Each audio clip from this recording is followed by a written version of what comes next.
yes, it's very trendy to say, "Oh, you're so cancelled," but to cancel someone is it's wrong because one, people aren't subscriptions or something man-made that you can subscribe to or prescribe to and also automatically cancel. That is wrong. And secondly, the reason why cancel culture is wrong is that it also just looks at one narrative, and people are so willing to cancel people based on so many mistakes that they made. And okay, so another point I want to make is with Adam Levine, he was on the verge of being canceled because a female fan, I suppose, jumped to the stage and hugged him, and all he did was shake her off, and you could tell he was uncomfortable, but then people took it as, oh my gosh, he's being brand new, oh, he's so cancelled, which is wrong because the man had the tables been turned and it was a male audience jumping on to a female artist, they would have seen it as you sexualizing her.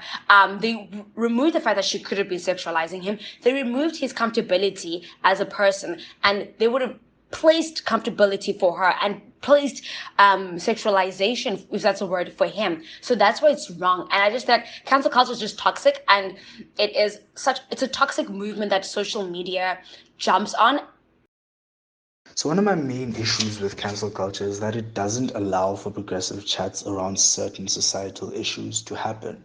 So what happens essentially when someone gets cancelled is that if an influential person is seen as misusing their platform by perpetuating a specific harm against a certain group or a certain minority, then that person will be outcasted from society. They're going to lose all their endorsement deals, and they're going to probably lose their employment because brands and companies just want to distance themselves away from people who aren't seen as being progressive.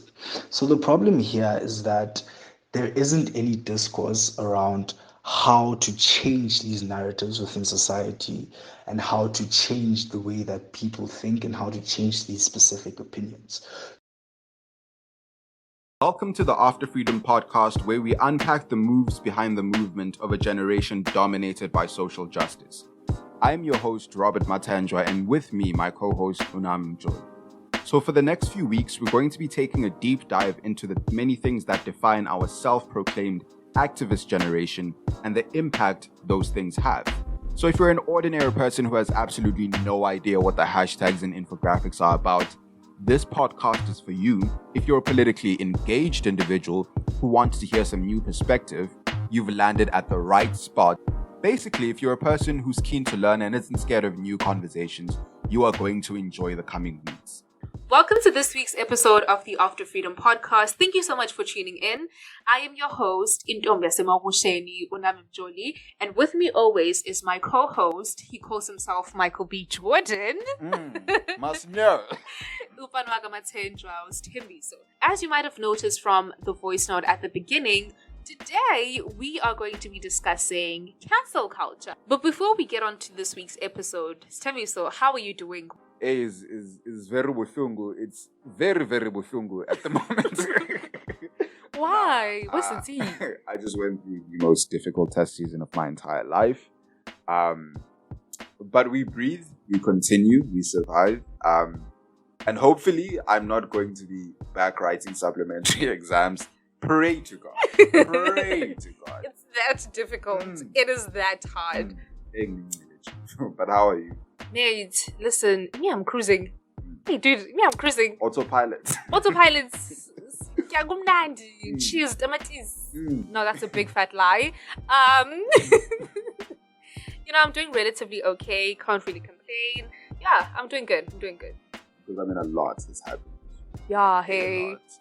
Because I've been trying to study, so I'm not being on social media and stuff. But the second you log on to about TikTok and about Instagram, you see new interesting things all It's like the an time. avalanche. It just hits you all at once. I saw this article that Germany is giving South Africa 12 billion rands to switch to renewable energy.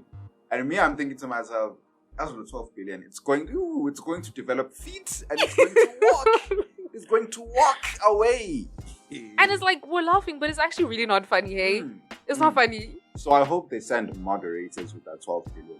People are going to monitor how it goes and what happens with it. Because Yeah. I know I don't trust the nation. And then, of course, there was the entire drama that happened with Miss SA competing in Israel for the Miss Universe tournament, which is oh man, you heard about that, right? Yeah, no, I heard about that. What I think of that statement and the whole situation is a few things. Number one, I feel like corporations do this thing where they just want to pretend as if problems don't exist. The second thing that actually really struck me with the whole Miss SA thing is that currently we know that Israel is pretty much an apartheid state, right? And for a nation, or rather an entity that exists in a state that was previously an apartheid state, it's not that hard for you to grasp why that is wrong. Like you don't have to do research, really, you don't. You just need to know South Africa. You just need to live in South Africa essentially to understand apartheid. So I feel like it's just a lot of negligence with regards to that whole Miss SA thing. I'm actually really interested to hear what Ulalela has to say about the whole thing. Yeah.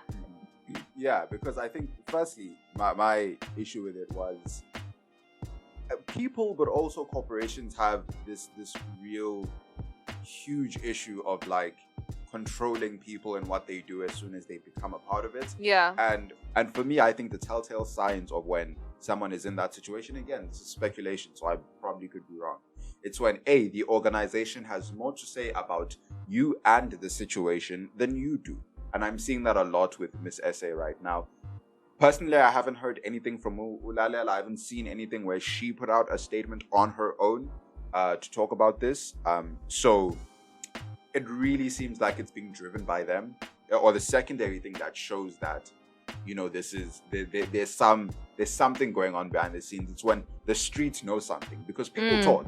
You know, if there's a rumor that someone wants to pull out of a certain competition or whatever, it's then, most probably true. Because rumors they don't erupt from O2 and CO2 in the air deciding to marry each other and then create a rumor. No, it's not how it happens.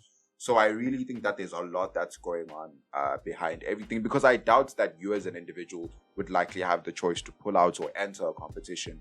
Miss SA is owned by Sun International, which is a huge hotel company that has property all over the continent, you know. So I doubt that they don't have pull over this entire situation.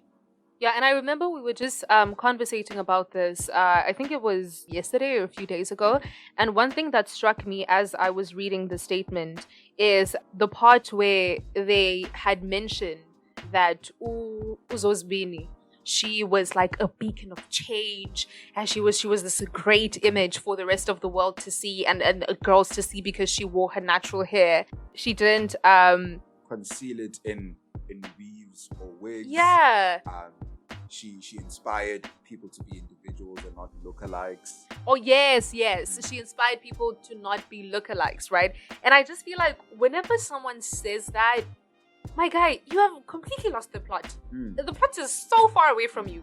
Like, completely lost the plot, right? Yeah, because the issue is like, and the frustrating thing is that the CEO of both Sun International and Miss SA organization are white people. And the very reason why people had to wear weaves and wigs to start off with is because their hair was not accepted for what it is. Our hair was not accepted for what it is. So nowadays, I think it's incredibly frustrating that we're moving out of one forceful situation to a completely different one, where we are shaming people and calling them lookalikes if they wear weaves or if they want to do their hair a certain way. The most valuable thing right now is to just let Black people breathe and do what they want to do. So I strongly did not appreciate the statement coming from a white-owned organization, owned by a white-owned organization, telling Black people who wear weaves that they're lookalikes. I think that's disgusting, honestly speaking.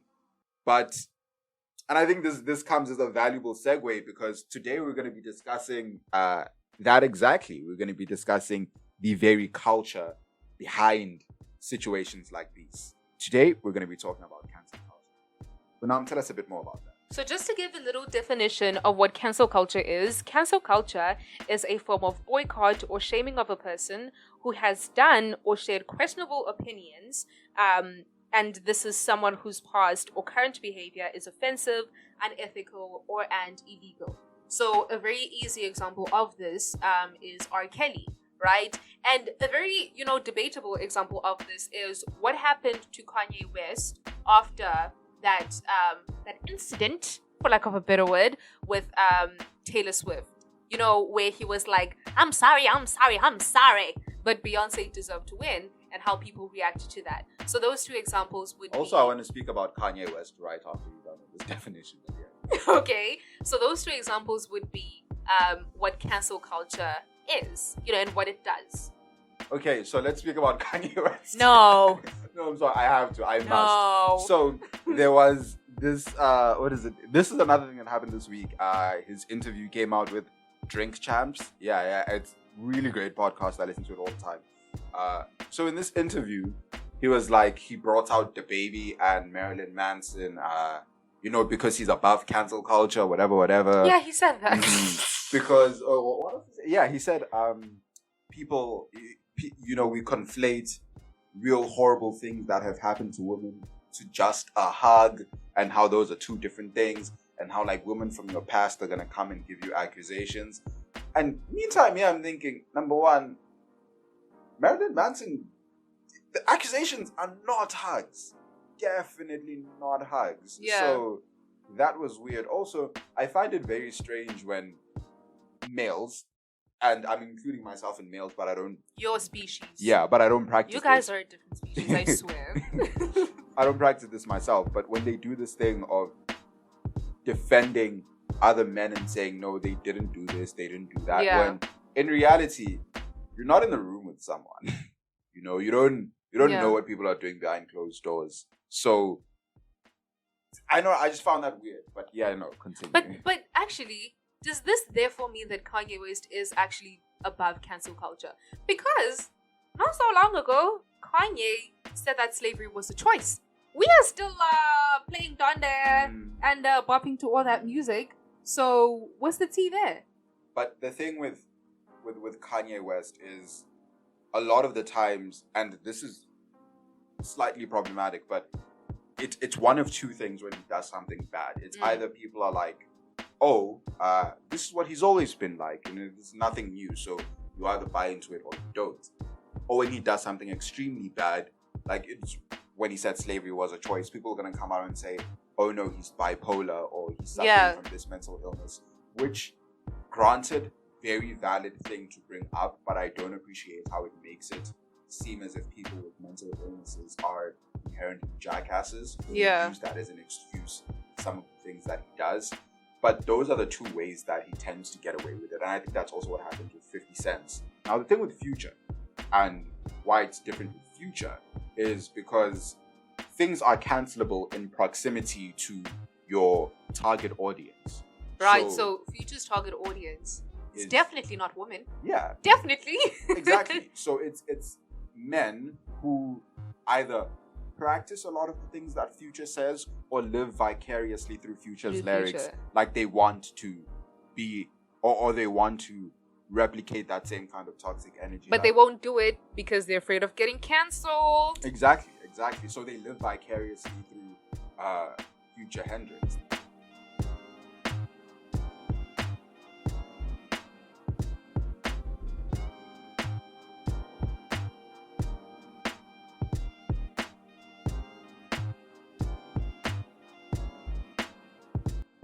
So the first thing that I actually want to ask you is, how did cancel culture come about?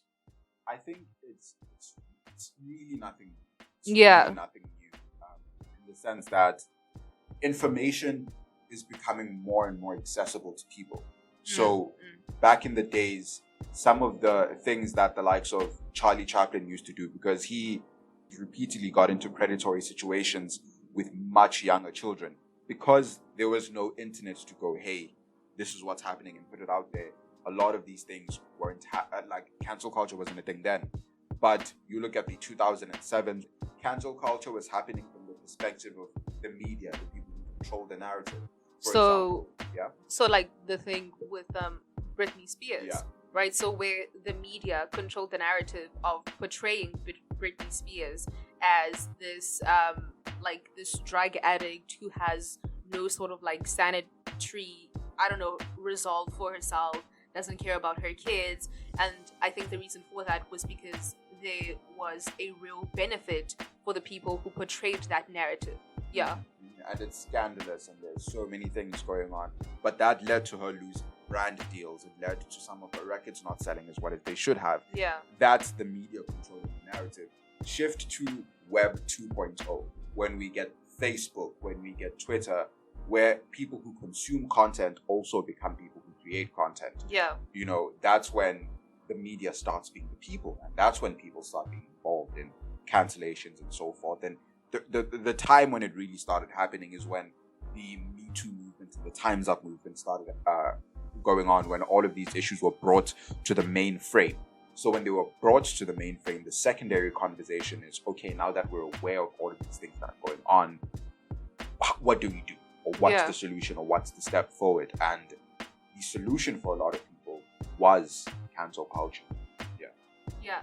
So I think for me, the conversation about cancel culture has to be, you know, whenever we discuss cancel culture, it's like it's a bittersweet sort of ideology for me, because like you just mentioned, with the Time's Up movement and the hashtag #MeToo movement, those are very justifiable, you know, movements that existed, very necessary movements that existed. And in that regard, cancel culture, you know, has served some of its purpose. And I think, you know, this is very debatable, but I think in to bring it to more of like a South African context, the same way in which the hashtag #MeToo movement echoed sentiments literally globally, is the same way in which the hashtag All Men Are Trash movement echoed sentiments for like a very broad range of people. Because what the hashtag Men Are Trash movement did, at least in my experience, is that it called people out on the things that we would more or less diminish as like, oh, this is just how men are, this is just how boys are, right? So little things like, if you catcall me, mate, that's not okay. And if this is a constant pattern that we see in you, you are going to get cancelled, right? And I think the reason why this is important is because, yeah, no, but this is getting a little bit into toxic masculinity, which we're not talking about in today's episode. But why it's important is because usually the justification is, if something does not cause any physical or any like big atrocious harm on someone, then it's okay for it to exist. So I think with the hashtag with cancel culture in relation to hashtag #MeToo movement, it showed how those little things, quote unquote little things, those quote unquote hugs, those catcallings, those where's my hug, you know, those things matter, and therefore you should get cancelled for doing A, B, C, D. But of course, with every organization, it starts off nice, right? And then it transcends into a whole bunch of tributaries. So how do you think, what's the reflection that we have on cancel culture today? I think, like as you said, we start with something valuable, and I honestly can't disagree with a lot of the work that cancel culture has done. Even now, it still continues to force people to reconsider their opinions and think very deeply about the way that they approach many situations. However, with a lot of those amazing things and a lot of those good things that cancel culture comes with, I think over time we've devolved into very painful and toxic behavior. I hate the word toxic, we use it all the time, but that's generally the word to describe what we're doing right now. So for example, I think any system that aims to create justice, and I use the word justice because people who ascribe to it understand this as a concept of social justice. So I think any system of justice that applies one punishment to transgressions that are very different in scale and magnitude it's a problem. Like, it's truly a problem. You can't apply the same punishment to someone who is historically a predator as to another person who was 14 years old and they said the N-word. Yeah. I think those are two very different things, and applying the same punishment to both of them is a problem, and it's not necessarily something I agree with. Yeah, and I think for me, an example is the whole incident with Uzosibin, right? A few years ago, like when she was still in, running, and, being Miss SA and Miss Universe, a tweet that she made, I think in 2014 or 2012, resurfaced where, she made some comments about dark-skinned women wearing bright-colored wigs and all that, right? And the reason why I'm bringing this up is because I think what we can see with Uzosbini, obviously I don't know her personally, maybe I do, joking, I really don't know her personally, but what we can see with Uzosbini is that she has clearly, through her actions, represented not just, dark-skinned black women, but represented women who don't conform to norms, right? So I think even though she made that statement back then in 2012 and 2014, I'm not sure, we can clearly see that she has grown from that sort of mindset, and she's definitely a different person now. And I think the reason why it's I'm not too much of a fan of bringing up past tweets is because it assumes a few things. Number one is that we're always going to know what to say at the right time and at the right place. But number two, that everybody is woke, that everybody exists in a woke space, that in every environment that we exist in, we have access to basically knowing why things are the way that they are, or why certain things are offensive. And I just think that's unrealistic. Yeah. Mm-hmm. And really, that's the situation that the people are not born woke. Yeah. I think it's impossible for you to be born woke because there's a concession between all of us that we are currently in a situation where we are fighting microaggressions or real systemic problems from the older generation. And guess what? That older generation are the people who raise us. That older generation are the people who raise our parents. So our early exposure is always going to be coming from people who don't understand what is required of this generation. Right. So when we assess things from a perspective of someone who is 30-something years old, has been exposed to all of the ideologies, knows what's right and wrong, we run the risk of alienating people and harming people's growth because we trash them at a very early age where it is impossible for them to know better. And that's another problem that I have. It's the fact that we continue to police people's growth and we continue to police people's understanding of themselves. But see, but just Jay, just to come in here short, the usual defense, I don't know if I can say defense, but argument or response to what we're saying right now is that, well, even though you're being influenced by the older generation, all of us are, right? Practically all of us are, we didn't raise ourselves. We were raised by most probably someone older than us. However, not all of us have said A, B, C, D. Some things are clearly offensive and we all have access to the internet. So what people say, for example, is if you are a privileged child and you go on making, ridiculous statements about how poor people are lazy, even though you don't have exposure to that type of environment, people usually say that you have the internet. You have the internet at your fingertips. You have access to information. Therefore, it is unacceptable for you to be making such statements, especially at a public platform. So then, how do we therefore justify that we still shouldn't police people's growth, even though they do have access to information, they do have access to knowing why certain things are wrong? I think most of the people who cancel culture focuses on do have access to the internet. Yeah. But and this is again why I'm not going to say it's why I love IT and computers, but one of the fascinating things about it is we all have access to the internet, but we don't have access to the same internet. Oh yeah, we really don't. Yeah. My For You page on TikTok doesn't look the same as your For You page on TikTok. Definitely doesn't. Because it's shaped by what we currently believe. So if you are a person who likely grew up in a white household, and there were certain beliefs that they put on you, you're going to go online and you're going to replicate a lot of that behavior. And when you replicate it, they're going to tailor what you see to those exact same opinions that you are putting out there.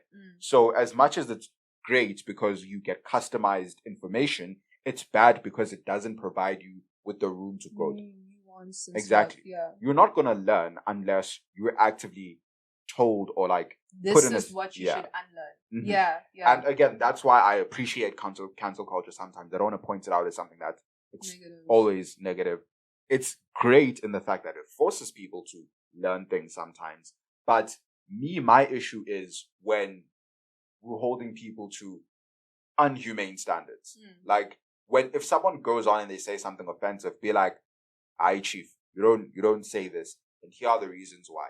If you are a person from that group who's offended and you don't feel like explaining yourself, book random das, link an article. Or if you're a person from the same group as the person who offended, you can and who understands the problem, you can take it upon yourself to explain the situation to them, as opposed to dehumanizing them. Because here's the chat: you have definitely said something offensive in your life. Yes. You definitely have. Yes. I have said something that is offensive to any and every group I can think of because it took time for me to understand things I understand now. Yeah. And that is true for every single person on the planet. Every one of us. Every single person. Every one of us. So I think when we hop on social media and we essentially berate people for offensive statement that they made a long time ago or even recently, I think a lot of it is also just projecting. And yeah. Yeah. I actually think, you know what's weird though? What's weird, and I feel like pro cancel culture peeps, please don't cancel us. We're just having a chat, you know? I think what's weird here is the whole issue around cancel culture is very sort of like hypocritical in a sense, right? And sometimes self-defeating. And this is why I say this, right? So, for example, when I knew that, I feel like there's something going on in the world that I don't have enough information about. However, number one, I don't know which sources I can trust in order for me to get the correct information. And that plays into the idea of we all have access to the internet, but it's just not the same internet. I don't know which sources I should get onto because that is not something that I'm predisposed to. If I was predisposed to it, I probably wouldn't have to go on the internet and research it. That's the first thing. But number two, when you actively, and this is something I've had experiences with, when you actively ask people, hey, I know that, I don't want to bother you, whatever, but where can I get this information about this particular group, right? And people's response is, I shouldn't have to explain anything to you, or I shouldn't have to tell you where to find things. I understand that in the context of, for example, if this is something that's very obvious and very easily accessible, or if it's something like that's very easily accessible on Google, the same Google that we all have. I understand. For example, if someone wants to ask a member of the LGBTQI plus community what that stands for, and they're like, bruh, I don't want to explain that to you, I understand it in that context. However, for someone who doesn't understand the nuances of transgender gay men, for example, I want to be able to walk to someone and be like, I'm sorry that this is something that I have to come to you and ask you about, but where can I get reliable information about your particular group? And what I'm saying here is, if you're going to say that you don't want to give me, or you don't want to explain or give me any sort of information, then where does that lead me? And speaking as a woman, I think whenever my fellow females, I love you guys, say things like, I don't want to have to explain why, certain things exist or whatnot, it's a little self-defeating, I think. Yeah. Yeah, but I like, and it's understandable, right? You're in a position where you are going through that trauma, whatever the trauma is. So sometimes you don't feel like you want to go through the process of like explaining to someone, which it's fine. It's chill. Yeah. If you don't want to do it, I think it's valuable for like if you can like link an article or refer them to some place that explains it well, because I feel like even as people from a minority group, you find out more about yourself when you go online more than anything else. So putting people on, it's not that deep, you could do that. And for me, my frustration is like, again, I'm not going to police your group or how you should move. Yeah. So it's my opinion that you should put people on, but if something you disagree with, that's fine, that's chilled. But where I take issue with is when the conversation moves to allies of a particular group or a particular movement. And I've been on the social medias when Black Lives Matter was a thing after George Floyd was killed last year. And a lot of these white people or people of color were like, yeah, no, the racists have left the group chat. Yeah, I'm glad that my followers are clear of all racists, whatever. But like, And what's it's the like, point? If we're all non-racist, then we're circulating in the same place. No conversation is happening. We're not moving. And and this is what frustrates me. Your job as an ally is not to delete racist people. You're going to delete them. They are going to go to their own bubble, and the bubble is just going to keep growing and growing and growing. Yeah. And then 2016, when Donald Trump's elected as president, you're going to be like, how did that happen? Where are all these people? Where are they coming from? Exactly. That's what happens when we alienate people as opposed to taking the time to explain. And if you are a white person and you are taking your job in the world of racism as to isolate racist white people, then you are doing it wrong. You are not an ally. You are wasting the energy of people who need to be doing better shit with their time. So what you should be doing as someone who understands is explaining it to other people. You know, sit down with your family and be like, that thing that you're saying about this person, that's wrong because of reasons X, Y, and Z. And it's not that difficult. It's because on the comparative, you not looking cool because you're defending people who need to be defended counts for shit compared to the world of issues that those people are going to be going through. As for me, as a black person, you choose not to explain to other non-black people how they should be approaching you or approaching people like me. That's just personally what I feel. And I think, I feel like Gen Z specifically, our generation is the generation for, and this sounds so cliche, but it's the generation for transformation and change, right? And in order to facilitate transformation and change, we have the burden to enable learning, right? To enable transformation, to enable change. Because if we want to get to a place whereby, for example, nobody says the N-word, you understand that saying the N-word is not cool, or to a place whereby it doesn't even matter if you say the N-word, there needs to be a period of time where there is some sort of change, where there's some sort of you need to facilitate this educational process and this educational period of time. So I feel like that is just a burden that we have.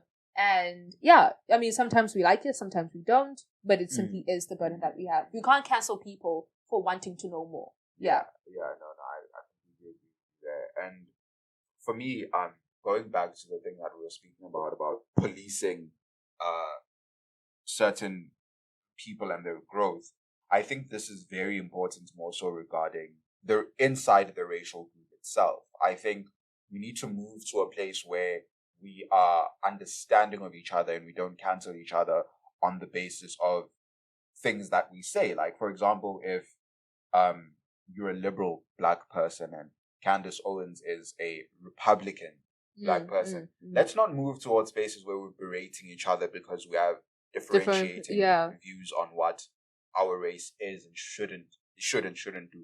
Because I can definitely say that Candace Owens says a lot of unwelcomed and problematic stuff that I cannot agree with.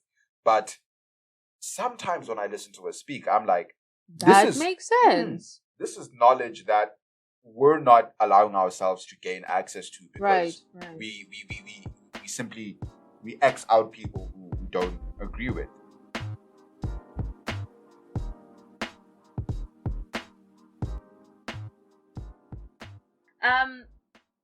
Clearly, the cancel culture space has become toxic. Why? The question is why?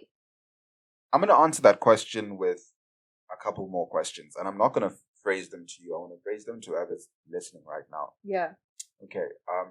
So we're aware of the many people who have been cancelled. So I just wanted to go through some of them. So Bill Cosby's been cancelled. Yeah. For obvious reasons. Yes. Good reasons. Good reasons. So I think that plays into how effective cancel culture is. Yeah. So can you name 5 of his victims? Okay, good. R. Kelly. Can we name 5 of his victims? Most people probably couldn't. Or maybe you can. Most people I probably couldn't. Prior to doing my research, I couldn't name many of them either. And I think, even though they existed. yeah. Yeah. And I think the reason for that is the way that cancel culture currently operates is it is perpetrator centric and not victim centric. And I think any system of justice that's put out there has to come with the function of catering to and restoring people who have been harmed, as opposed to providing more attention for the people who are the perpetrators, because we focus on emphasizing how these people are monsters without adequately asking ourselves the question of how can we as ordinary people make or create a better space on the internet for people who are victims of these horrible individuals. And I think a lot of people are scared to come forward with some of the issues that they have, because they're like, when an employer has to look me up, I don't want them to associate, everything or this situation with my entire life, or I don't want to have to Google myself and let this be the only thing that I see, because that's what the online space does, and it's very difficult for you to move on from it. We don't have those conversations because our justice is very much, or our cancel culture is very much centered around the perpetrators. And there's a reason for that. And I recently had this conversation with a friend of mine who is a psychologist. And the reason that they were telling me about is because we don't focus on the victims, because in the vast majority of cases, we see ourselves as the victims. And what I mean by that is the people who are affected the most online by the vast majority of individuals who we cancel are people who have experienced trauma in their own lives that's very similar to the actions that were done by the perpetrator. So, and a lot of people, unfortunately, don't have access to therapy or means of dealing with a lot of that trauma. So we enter the online space with trauma that we haven't resolved personally. Even some of it may not have anything to do with the person or what's currently going on. Maybe something completely different. But we enter that online space with our personal trauma. So when we have access to someone being brought to justice for doing something similar to what was done to us, which we couldn't get justice for, we put on the justice that we wish we got onto that person. And sometimes that becomes a problem sometimes. And that becomes a problem sometimes. And the reason why it becomes a problem is because just because situations are similar does not mean they are the same. That's the first thing. Number two, it doesn't allow us to properly grow and focus on the people who need to be focused on. And when I say that situations are not always the same, I make the example of Noah Cyrus, who's Miley Cyrus's younger sister. So she was nominated for a Grammy, I think last year or this year, for Best New Artist. So I'm pretty sure that she's talented. So for me, I have not listened to any of her music. And if I see anything of hers come up, I completely skip it. And the reason for that is because she had the entire scandal where she called Candace Owens a nappy-headed hoe. And for me, that situation, and when I saw that, what frustrated me about it is I am, to similar regards, a black person who has had the experience of repeatedly being called racial slurs by people who are either my peers or people who are much older than me, like people in their 50s. And I haven't had the opportunity to sufficiently deal with that because it's still something that I experience on somewhat of a regular basis. So in that kind of situation, when I see that she's being brought to the main fold for doing something similar, I put my anger on her. I refuse to support her and I refuse to do anything that has to do with her, without understanding that a 50-something-year-old person who should know better, racially profiling and mistreating a 16-year-old me is vastly different from a 19-year-old girl who has been exposed to white privilege and doesn't understand black issues enough. There's still space for her to learn. But because of my own issues, because of my own understanding, I'm not going to give her that space because I still haven't dealt with some of situations that I've been put in. And I think that's something that really drives a lot of cancel culture. Yeah, and with that being said, I actually think that and this is where things get a little bit tense and a little bit tricky. I think that it is very important for us to have conversation about, yes, the perpetrator did something horrendous. However, why are they doing this? Right? What is the reason? What is the actual reason for them acting out in this way? It is very, it's a very, I want to say obvious at this point because really it's not, but it's very often times that a person who's a serial rapist, for example, is a person who has either faced a heck of a lot of trauma as a child, being physically abused, or they themselves have experienced that same sort of trauma that they now inflict on everybody. So that's the case with R. Kelly, right? And I was having a conversation with a friend of mine, you know yourself, and the conversation ran around the fact that so attacky. It's not attacky. It's not attacky. Know yourself. It's not. I promise. The conversation was around, yes, it's very valuable that cancel culture existed and we were able to cancel R. Kelly because we all know what he did and none of that was correct. But he himself has experienced trauma in the sense that he too faced a heck ton of sexual harassment as a child. He too, I think, and if I'm mistaken, I really apologize, but he too faced, I think, rape when he was a child. He did. Yeah. So he too was raped as a child. So that obviously, because it has been undealt with for a very long time, very clearly, he too is now projecting that same energy on a lot of other victims. And I think the difference between his projecting and projecting through cancel culture is that when we project through cancel culture, we project as victims. However, with R. Kelly, it's a projecting in a sense that you are going to project because this is what you know, and you probably don't think that this is wrong. But even if you do, you want to give people that same experience that you had, and you just have a lot of psychological unresolved issues. Yeah, that's just my take. And I think that leans into this thing of people who assume, or this issue that I have, that cancel culture makes the assumption that these issues exist in a vacuum. Yeah. Or they exist as in this one individual is racist, or this one individual is the problem, without understanding that it's coming from somewhere. It's an institutional thing, and there's bigger situations that are influencing this one person. So when we remove them from the mainframe, we do very little for the larger situation at hand. And really, it reminds me of, because these are two popular things that I've heard recently from people who I'm good friends with. But one person highlighted to me how clear it was for you to head down the wrong path when you experience trauma, right? Because it's a matter of you've just experienced a really horrible situation in your life.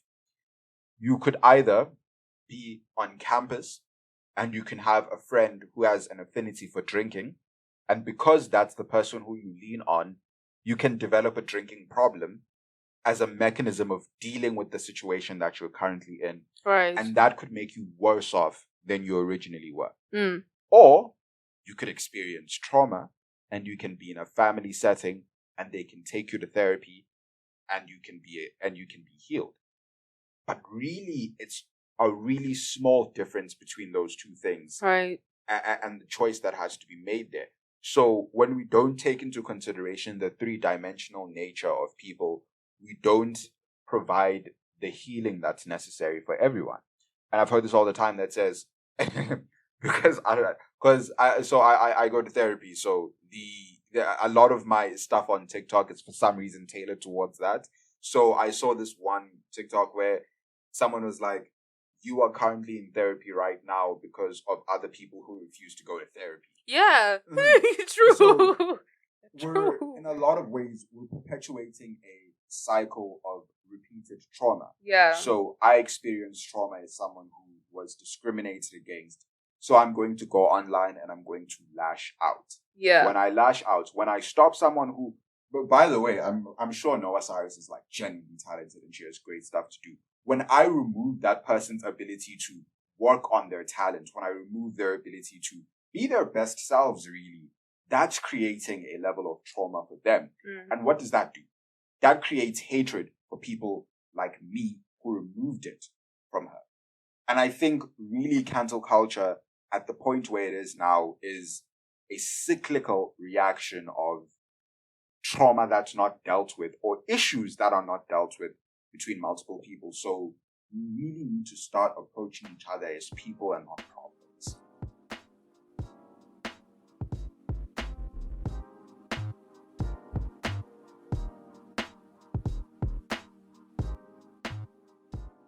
So I think the real question from now onwards is, how do we create a better space for justice online, really? The way in which we create a better space for justice online is the same way in which we create a better space for any other thing to exist, right? We start internally and fix issues internally as much as we can, right? So it delves a little bit into what you said earlier, is fix it where you can, man. Right? Mhm. Speak to the people that you can speak to in your own interpersonal spaces. I think a problem with our generation, and us included, is that we really want to make big moves, big moves, right? We really don't care much about taking little steps to make sure that there's some actual real change that occurs. So really, I think the fixing of things, quote unquote fixing, would start with number one, understanding in your own space, how do I prevent this friend of mine from saying the most hideously misogynistic thing, and them not enacting that sort of behavior.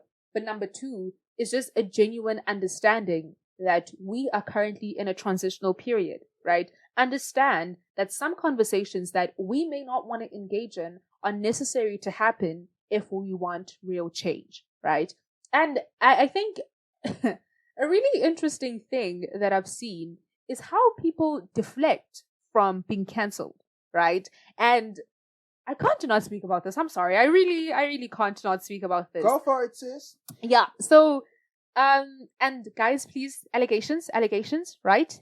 All are allegations, right? Allegedly. But y'all know how because of this very big fear of getting cancelled, right, I don't know if it's reasonable or not, but because of this fear of getting cancelled, people usually deflect real situations that they've been called out on and run to other issues that are related to minorities. So a big thing that I've seen is that when celebrities get called out on, number one, making light of issues such as eating disorders or being predators, what they do is run and say, hey guys, I identify as non-binary. Hey guys, I identify as bisexual, gay, lesbian. And they run to the LGBTQI plus community as a way to deflect from what they've been called out on, right? A few celebrities come to mind, but I'm not going to say anything. You're not going to say anything. I'm not going to say anything. Yeah, and I think it's, actually, I'm going to say, I don't care. I'm gonna say something.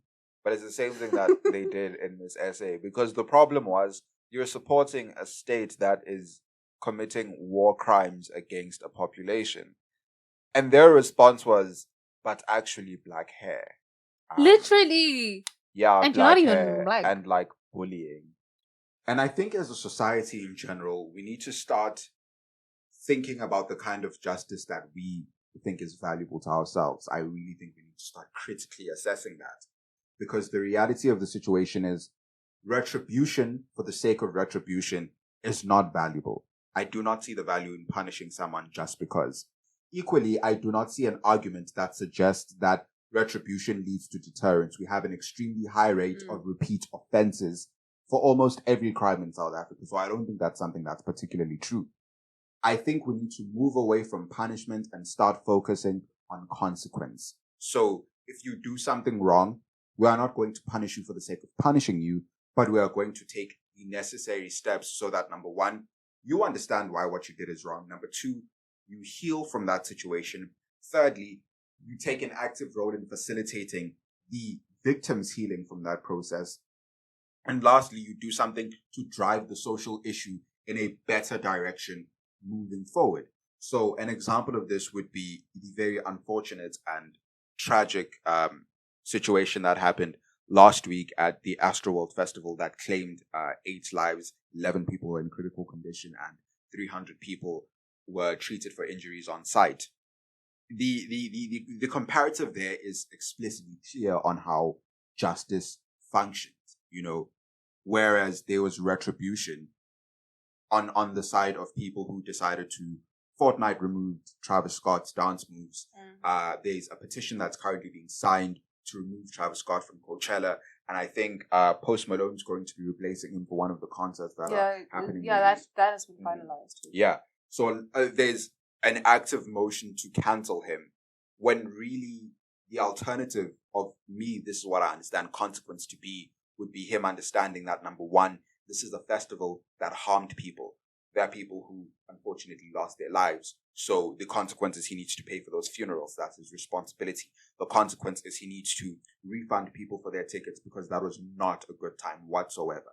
That is the consequence. The consequence is if he is culpable for anything that happened, he needs to take accountability and do whatever he needs to do in order to progress the investigation and, of course, facilitate healing for the families that need to heal. Above and beyond that, he needs to be more conscious of safety in concert or in the music industry and encourage his peers to advocate for more safety measures at their own concerts. That is an understanding of consequence. It is when we force people to do community service in relation to their crimes. So take responsibility for your own actions, to put it in simple words. Exactly, because that understands the three-dimensional nature of yourself and the issue and how it relates to you.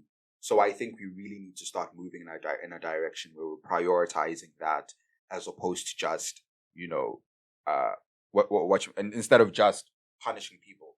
And I guess the question from there is, okay, but that's real justice. How do we translate that to social media or like a social media platform? And it's very possible. It's a very doable thing. Good example of this would be the television producer Dan Harmon, who made inappropriate statements towards Megan Gantz and was subsequently fired her after she didn't, reciprocate. Engage those advances. So after that entire situation, she took to social media and she spoke out about what happened, and the reaction to it from Dan Harmon was to take accountability for what he said, rehire her, and facilitate discussions with her on how essentially to improve and to do better. Yeah, so he also publicly acknowledged that he fully took accountability and in saying that yes, all of the allegations are true, and he publicly acknowledged that. So yeah. Exactly. And from there, he didn't only acknowledge that he was wrong, he facilitated the healing of Megan Gantz, who was also obviously affected by this, reinstated her, and took it a step further to even start a podcast about racism and sexism in the comedy space, which I think can be a valuable example for how we can start being more restorative. And I think, but again, this is a debate for another time, but a lot of people also can hold the issue that sometimes it gets a bit performative. So another example that I would be thinking of would be DaBaby, and how after all of the controversy, he went on to have multiple Zoom discussions with many HIV organizations, but then ran back and was essentially basically shitting on cancel culture on Kanye West's Jail Part 2, which again made it seem very performative. But the point is not to say that there's a perfect solution, but it is to say that let's start creating the models for the right solutions, and let's start working towards improving those models. The social space.